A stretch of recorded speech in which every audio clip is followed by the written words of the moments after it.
Hello everybody, this is Toysareruss, and for this third-party figure showcase and review, we're going to be looking at the Newage Legendary Heroes. This is their flamethrower Gorgo figure, which I'm sure you can tell is of course a representation of one of the Generation 1 Dinobots. So in this video, we're going to have a detailed look at him in both of his modes, help you decide how you want to display him. We're going to do some comparisons with him and his original Generation 1 self. We're going to have a look at the entire contents of the packaging, as well as looking at some of the lovely artwork and indeed figure shots on the back as well. And of course, I'll bring in some other figures to look at how he displays with and compares with them as well. But before we get started, I need to remind anybody who's not subscribed to the channel, if they'd hit that subscribe button for me now, please, because it really will help me out. And also to thank Show Z, which is where these came from. And as you can see, they got them to me nice, quickly and safely. So let's start off with looking at the packaging. So let's just move these out of the way for now. The packaging is really good, to be honest. I like the way that he's packaged in his alternate mode. I'm going to show you that in a second. So on the back of the box, we've got some actual product images, the same as on the top. And then we've got some lovely artwork on the front, which funnily looks makes him look more like the Canadian version with the red face of the Generation 1 figure, rather than the toy that's inside. Now, I suppose just to clarify things for you, you can see this is made by Newage. And at no point does it say Transformers or does it refer to his original name. That is because Newage's figures do transform, and Hasbro and Takara do not license that. So this is why they're known as third party, and that is exactly why he's not called his original name. So there you go, there's the bubble inside. That's how he comes packaged. The accessories come in there, and he also comes with, unfortunately, and I have to keep saying this about the instructions, they're useless. I know there's a few online things, and I will upload a separate tutorial video, because I'm sure you'll agree that that isn't the greatest. It's not the most clear, and that's only half of it. There is the other half. The other thing that's a little bit frustrating with the instructions is the fact that they don't show you anything. And what I mean by that is like the accessories, how to use them, what to do with them, etc. So we're going to start off with the alternate mode, and funnily enough, these are the accessories, and I was initially trying to get them to attach to this here, but they don't go there at all.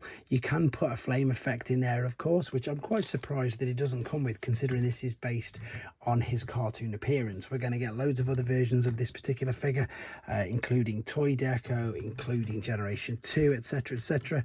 So you'd have expected the cartoon Deco to have had the flamethrower. Now also, this could be part of the fact that this upsets me, a bit of a strong word, that's not the right word, surprised me, and I'm a little bit disappointed, that's probably the best word, that Newage have officially confirmed that this is going to be part of a combiner, and he does actually make an arm.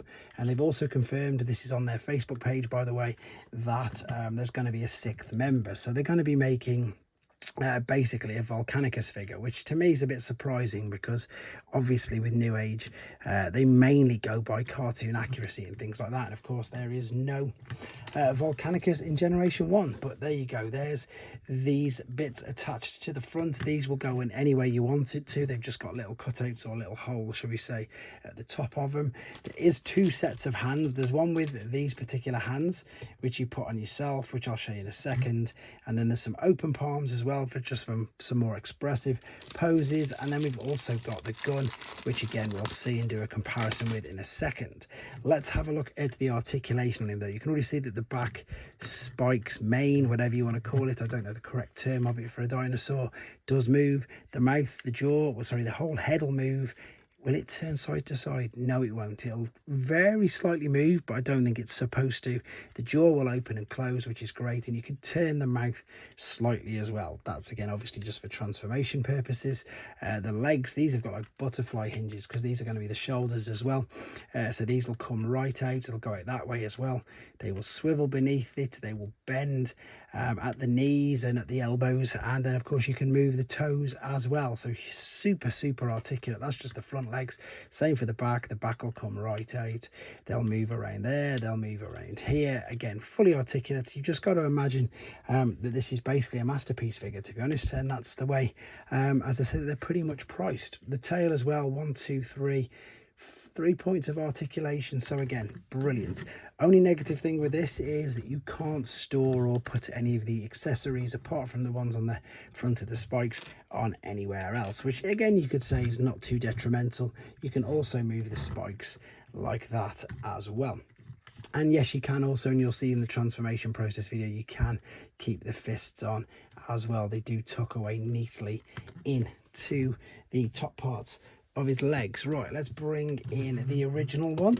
Now, funnily enough, as I say, there is definitely a toy deco version of this coming out very, very soon. So you'll get to see this in these particular colours, and they do that really well, to be honest. So the interesting thing is, these are normally classed, well, they are legend scale, but that normally means they're a bit smaller than most of the figures. But that's because, of course, the Dinobots in the cartoon were huge. So that's how big he is compared to his Generation 1 self. Let me bring in a few others. In fact, that's a Magic Square Grimlock, and straight away you can see that Magic Square is not as good. I'm just going to leave him there for a second. Let's bring in a deluxe Chop Shop.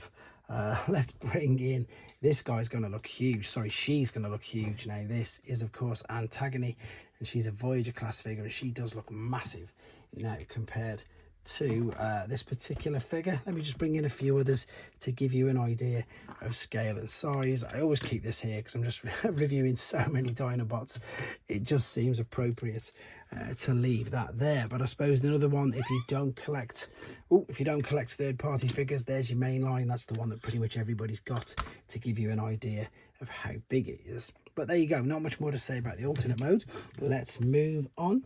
A bit like Blue Peter, here's one I prepared earlier. Here is the robot mode. Robot mode, again, stunning. Look at it. It is exactly as they've just said. It does look like he's just fell off the cartoon screen, which is fantastic. These are a little bit overly complicated.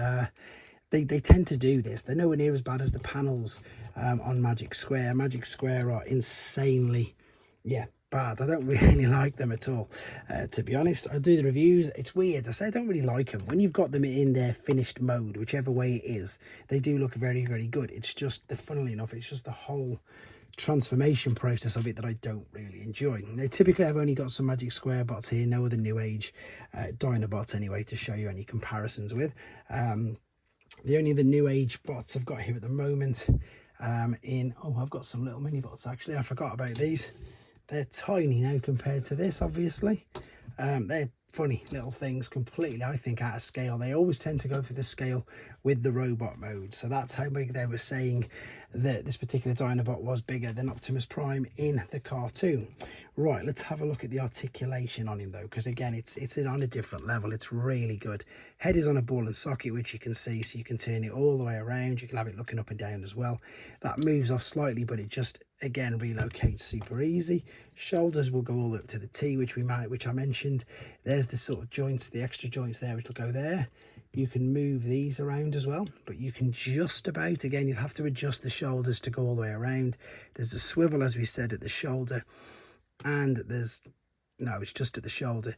There's like a double bicep flexion, you can see there, double bicep bend, and because you put the actual hands in yourself, there is, of course, wrist articulation.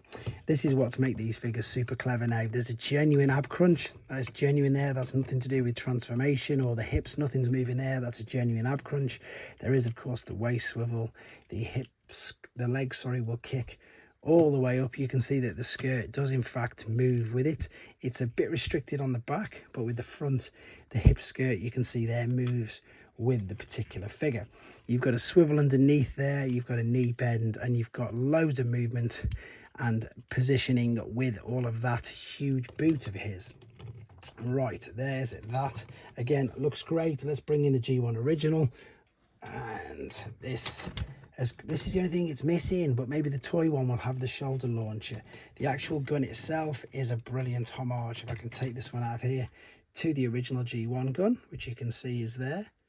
So again, cartoon based, cartoon colour, so no chrome unfortunately, but as I say, that will be on the other version. And ironically enough, these guys are quite big still. He's quite big in this particular mode. Let me just bring in some other figures again to give you an idea of how big he is. So there's your Earthrise Prime.